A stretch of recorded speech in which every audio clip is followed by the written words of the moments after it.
1 week from winning the national championship over Notre Dame last Monday on January 20th. It's Christian Ballard, sports journalist with Ballard Sports Media.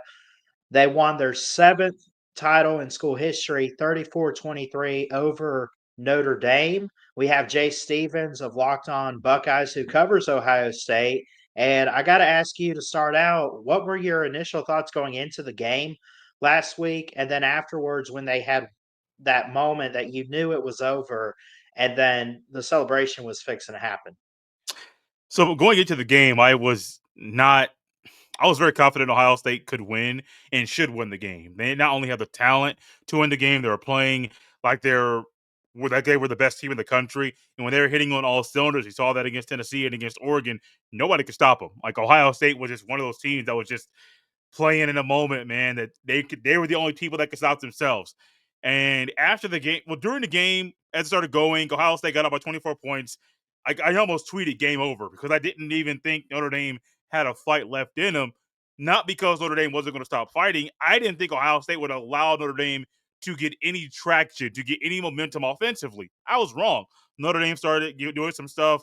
They got within, what was it, a one-score game? Got up within 8 points, one possession game. Got up within 8 points. Ohio State kicked the field goal, put them up by 11, and they're walking away with a 34-23 win over Notre Dame in the Natty. And once that thing got sealed, man, I was so happy. But it was weird, man. I had to kind of contain my excitement because I do a live post game show after games, and so as excited as I wanted to be and jump around and all that stuff you do after your team wins a Natty, I couldn't because I had to stay focused because I had to host a show. Not only host a show by myself, there was two other guys with me. So I'm like the face of the show, the voice of the show, but I also have to kind of stay focused and direct the show as well. So it was a lot of emotions that night. It's 10 years coming. Last time Ohio State won the Natty was in 2014. Ryan Day got him there in the 2020 season. This one feels good, man. First one in history, and being able to go through that gauntlet of Ohio State did, beating Tennessee, Oregon, Texas, and then Notre Dame. You can't dispute. Like if anybody's out there trying to say, "Well, no, Ohio State shouldn't have won," why? They literally went through the toughest road and came out victorious. There's nothing you can say about Ohio State other than calling them the national champions. No doubt. I thought every team that made the playoffs had a good case to be there. I didn't know who was going to end up on top, and I'm sure Ohio State fans like yourself might admit that. Like we didn't know we were going to win, but we knew we had a chance. And when you look at the whole field and everything, it turned out to be a really good playoff. I said it's either going to be the big time favorites like in Oregon or somebody, or you're going to have that middle of the road team. I don't think you're getting like the 12 or 11 seed, but you're going to get somebody winning that game at the end of the season. When you look at this team as a whole, and this just warms my heart as a Christian, but a lot of players on that team that night, when they won the championship, the confetti's falling, they lift the trophy up. All they could do was give praise to God and talk about their faith. What have you heard specifically, maybe from coaches or individual players, or what you've seen on media about how their faith helped make all of this happen this season for Ohio State? I want to go back to a situation that happened against Texas. Trevian Henderson has been one of the more vocal players about his faith all season long, and he something happened in a play. He was running the ball, and one of the Texas defensive linemen laid on top of him and kind of pressed his body weight on Trevion Henderson in the middle of the game. Remember, he's one of the most vocal players about his faith, but when this moment happened in the Texas game, he got up and punched a Texas defensive lineman. It wasn't the player that was on top of him, which is what the person he thought he hit. He hit somebody else. Out of frustration, out of character, he went on the sideline and asked for forgiveness and prayed right there in the moment. Later in the game, he ended up having a masterful moment. Took the second half actually took a screen pass 35 yards to the house, and he talked about that afterwards about how like he went to the sidelines to ask for forgiveness, and that's just one sign about how the faith of these players has been really the main talking point for all of them. The national championship celebration on Sunday afternoon. Emeka Buka and Trevion Henderson, both team captains, all four team captains got to speak. But Emeka Buka, another one, he is the one that said he met God on campus at Ohio State, and that's a moment he'll never forget. And then he talked about how it changed his life. Ryan Day, I don't think Ryan Day is a believer, but Ryan Day understood even in fall camp there was something different about this team, and it involved God, and he didn't force them to stop talking about God at all. He allowed them to continue to talk about their faith. Before the season even started, there was a church service, like an outdoor church service, kind of a rally there on campus. A lot of people got baptized there. Ryan Day, in his wisdom, realized this is bigger than sports. I am not going to tell these guys, you can't talk about God, you can't have Bible studies, you can't do X, Y, and Z. And I think that's just wisdom in Ryan Day's aspect, because realizing how if he does that, he may lose his team. He didn't lose a team. I know before the Natty, almost before every game, almost every player goes to the end zone and prays. And it was just honestly kind of refreshing to see not just one player or two players be vocal. Everyone be vocal. Doesn't matter if it was a local media show or someone that they were talking to, or a national show, or even after the national championship. They didn't shy away from talking about God and their belief in Him and how their faith has helped them throughout the season. Absolutely. And like I said, man, as a big believer myself, like that just it was incredible. And I know that a lot of people can look at it in a couple different ways. I mean, obviously you'll have haters out there, but then you'll have those people that say, well, it's a football thing. But really, man, like you can tell when it's genuine Yeah, faith you that sure these can. players have. So I admire that out of them. And I thought it was amazing. Speaking of players too, I mean, you got some guys coming back next year. Obviously, one guy that stands out to me most likely, unless he transfers again, would be Caleb Downs on defense. You have some leaving, but talk to me about maybe whether recruiting, whether some guys they're targeting in the portal, like who's going to step up? Maybe they've been on the bench for a while. Who's going to step up that can make an instant impact in 2025 to make it a great year again for the Buckeyes? Like, who's maybe that one target on defense, maybe a guy on offense, maybe one guy that I don't know if he's like Travis Hunter and plays both ways, but who's out there, man? I want to go one guy on defense, and he was a true freshman this year, Edric Houston, recruited to come in and play defensive end. Next thing you know, they moved him down the D tackle, playing three technique, and he is going to be one of those guys. He's going to be a multi-year starter. He's going to be a force on the interior of the Buckeyes defensive line. And when you're losing all four defensive linemen, all four starting D linemen are going off to the NFL. All four will get drafted. All four have what it looks like will be really good careers in the National Football League. You want to get somebody that's a youngster to come in and step up that you can get multi years of a starting caliber player out of them. And that's what Houston is going to be. A kid down from Georgia. I forget the city in Georgia. I know that he ended up playing, I think, a year of football with Dylan Rayola, who's now Nebraska starting quarterback.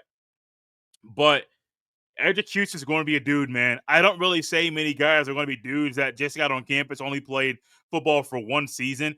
He's going to be a dude. And I can't wait to watch him play and get out there consistently. At left tackle, at right tackle, I don't know exactly which, off the top of my head, which is playing left, which is playing right. But Ohio State went to the portal to get a couple guys at tackle, Philip Daniels and Ethan Ananwa. Both of those guys are going to come in from the portal, and unless something crazy happens, they're both going to start right away. First year at Ohio State, and those are two guys. And when you're losing, you already lost your left tackle in Josh Simmons. You're losing your now third string left tackle in Donovan Jackson. Your backup left tackle hit the portal. Your starting right tackle off to the NFL. He can't play football anymore. You kind of got to get some guys in that can fill in that spot right away. Now, there wasn't the depth at tackle that Ohio State would have liked to have. You bring in a couple guys from the portal, they'll be right there on the defensive offensive line for Ohio State. I'll just end it with those two guys. I could go on with a couple more on each side of the ball, but I'll just end with those two, with those three: Ananwa, Daniels on the O line, and then Edric Houston on the D line.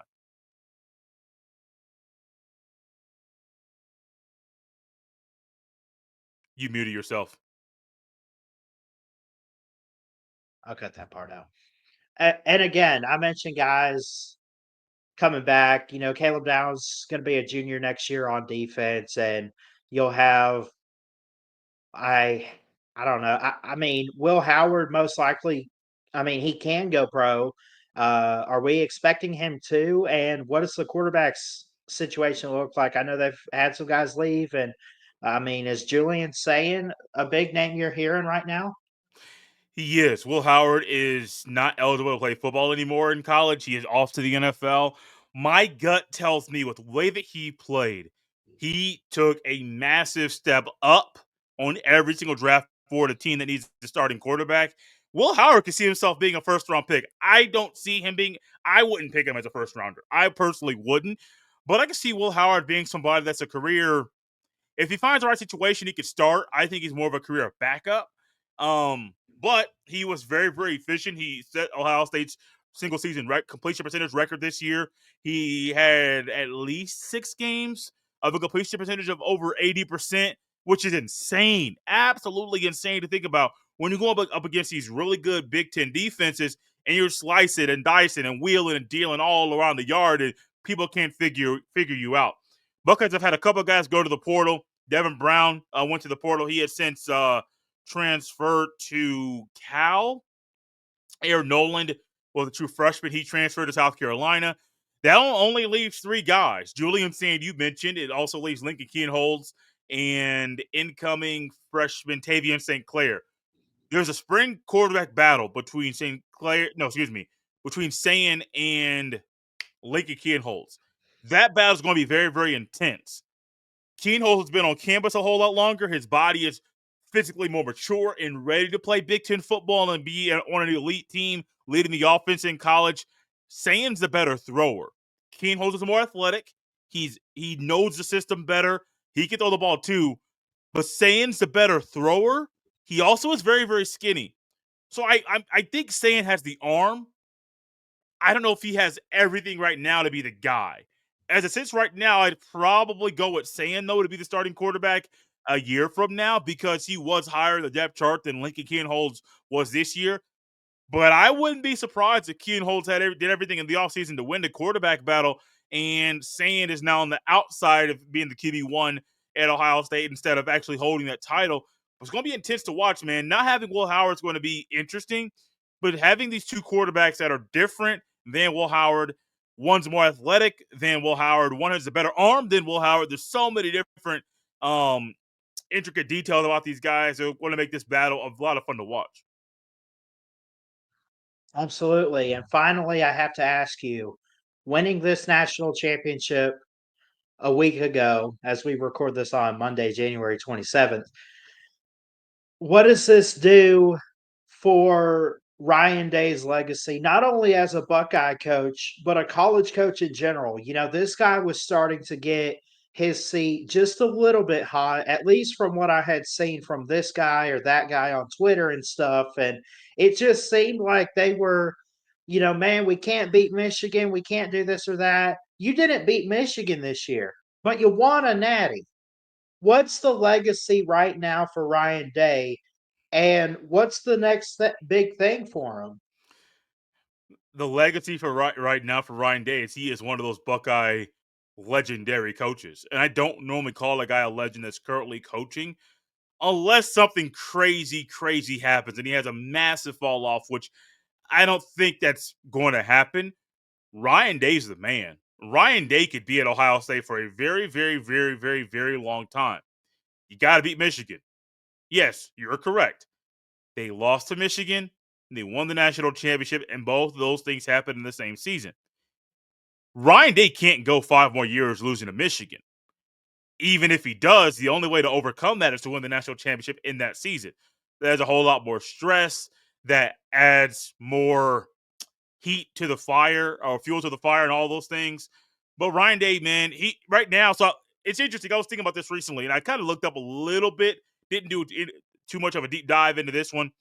Bob Stoops won a national championship, and I think in year number 2 at Oklahoma. He only has one national championship, but he ran the Big 12.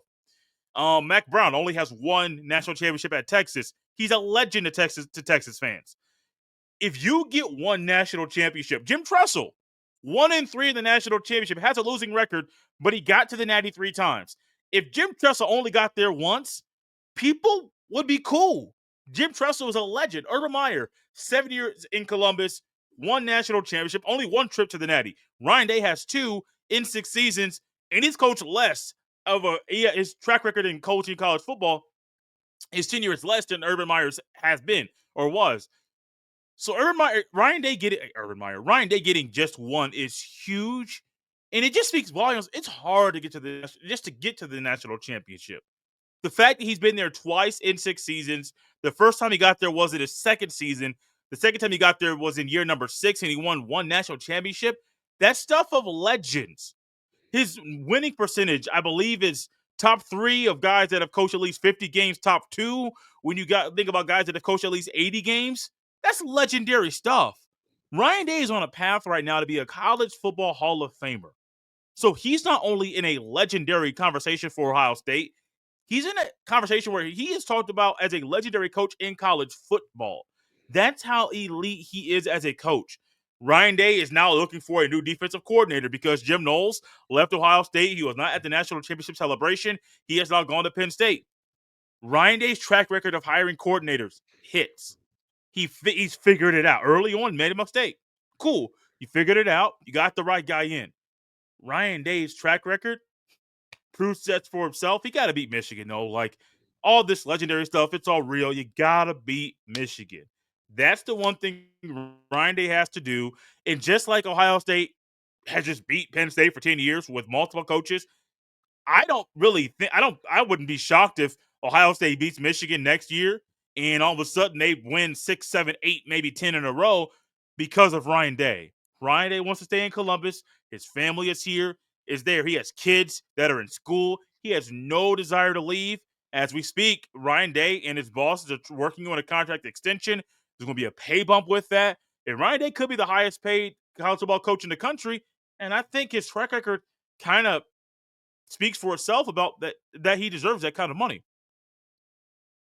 Absolutely. And again, like he's got one national title, which you and I both know, everyone and their mother knows any coach in college football would kill to have that. Yep. Just one. Yep. But his recruiting, his portal technique, just getting in all these transfers year in and year out, the only thing he cannot do, and he's only done it once or twice, but he's got a losing streak. But like you said, it really doesn't matter at this point, other than you would like to have it. He just has to get over Michigan, and I think he could do it next year. I don't know because we'll see what Michigan's going to do too. But I like the path he's on. I like where Ohio State sits, and ultimately, I think he's going to be a successful head coach, whether he's at Ohio State for the rest of his tenure or if he gets jobs elsewhere, he's elite in my book right now, today in 2025. Jay, love and appreciate you, brother. Thanks so much for all your time, and let them know where they can find you. I appreciate it, Christian, for having me on the show once again. You can follow me on X or really any social media platform at jsteven07. And make sure you tap in Locked On Buckeyes every Monday through Friday on YouTube or wherever you get your podcast. With Ohio State looking for a new defensive coordinator and potentially losing an offensive coordinator, we're going to stay up to date, talking about all the coordinator moves, all the player moves, and getting you ready for the NFL draft, spring practice, and all the good stuff that surrounds Ohio State football. Awesome. Thanks, man. Appreciate you. Love all you guys. Jesus loves you. God bless. And we'll see you next time here at Ballard Sports Media.